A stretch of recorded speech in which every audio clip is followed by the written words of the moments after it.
true leadership takes place during crisis, right? So, I mean, what do you have to lose by being authentic? The worst thing that's going to happen to you is the people you shouldn't be working with, the people you shouldn't have on your team are going to walk away. And that's a blessing. It's not a curse.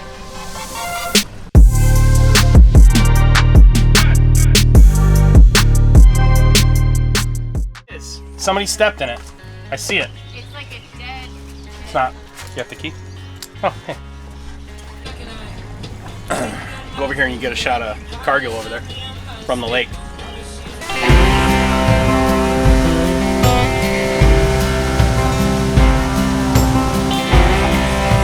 When I was in college, I was totally a fish out of water because I was a poor kid going to, a really good school with a lot of kids who had a lot more money than I did.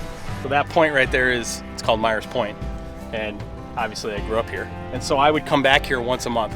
So from North Carolina back here to New York State, back to Ithaca, and I would walk out on that point, and that point right there was the only place, no matter what time of year it was, that I felt completely normal.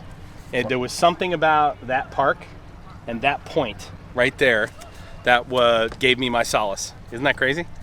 Why do you think that is? I don't know. I mean, after my mom died, this is the town that I moved to, and there was just something about, like, the fact that I grew into the human being that I am here that I clearly associated with that specific location. It's kind of crazy, and my wife's really the only person I've ever told that to. And I still do it. I still go out there. I still walk out on that point, and I still get the sense of peace that, What could our audience take away from this? Well, the reality is there are a lot of people who will ask me, why I am the way I am in terms of, why is it I don't worry about, like, why do I rock the boat? Why is it I don't worry about biting the hand that feeds me, right? And the reality is that it's this place that I learned the value of authenticity, and authenticity translated into transparency. You can't be authentic without being a transparent human being. And it's this place that turned me into the authentic human being. I know that because of, the way that point, that place, and this view made me feel, Something where the land meets the water? I'm not sure, honestly. I don't know if there's something electromagnetic or if it's just, it's all in my head. Where we are, when we go out there just another 100 feet, it's 400 feet deep, right? It was cut out by glaciers, 5 lakes. That's why they call it the Finger Lakes. Glaciers came down, cut the lake all the way to Ithaca, and then drew back. And as you go north in the lake, all the sediment was drawn back up, and the water's shallower at the north end. But this is 36 miles end to end, this lake is.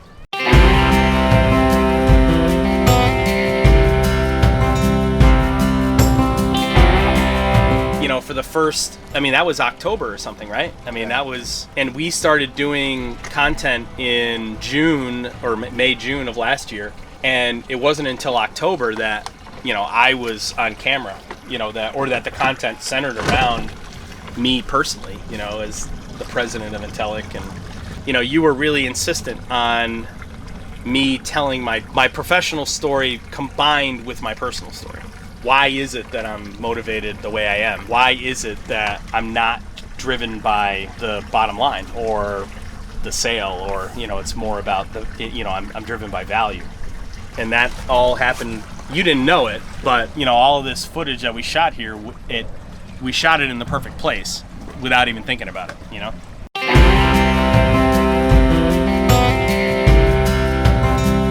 I think the reason more companies don't just tell their real, true, authentic story, for better or worse, without worrying about the appearance or whatever, I think the reason they don't is because very few people are honest with themselves about what they believe in. I just don't believe that a lot of people have that conversation with themselves. And especially leaders of large organizations. They focus more on compensation and metrics and, their pension and their retirement plan and how much is in their 401k and what's their bonus going to be this quarter. And, they're focused on that part. And all that stuff's important. It's not like that. I'm not here saying it's not important. What I'm saying is we become better leaders when we start with leading ourselves. And to lead ourselves, we have to know who we are and what motivates us. Great leaders understand what what motivates their people, the individuals, what motivates their clients, what motivates their colleagues, what motivates their legal teams and accountants, and the people that they work with every day. And I just don't think that enough people are honest with themselves about what motivates them, or they don't have the capacity to authentically tell their own story. The worst thing that will happen to you, let's say you decide to be your authentic self and to truly tell the story about what frustrates you about your clients and your teammates and your industry in general. Let's say, because the reality is it's easy to be a great leader when everything's going well. True leadership takes place during crisis, right? So, but what do you have to lose by being authentic? The worst thing that's going to happen to you is the people you shouldn't be working with, the people you shouldn't have on your team are going to walk away. And that's a blessing. That's not a curse. Tell my team that all the time. Digital media is just as much about attracting the right clients as it is about repelling the wrong clients. That's right. And that's exactly it. And we have the guy that drove you up here today. We had this conversation. The biggest advantage of digital media is all the inbound connections that come from your digital media. If you're authentic, if you're getting in front of the camera and being your authentic self, the people who contact you have already vetted you. They already know that you're the company, you're the person, you're the group of people that they want to do business with. And that's a huge advantage. That's a blessing. All right, I gotta go and do those ribs.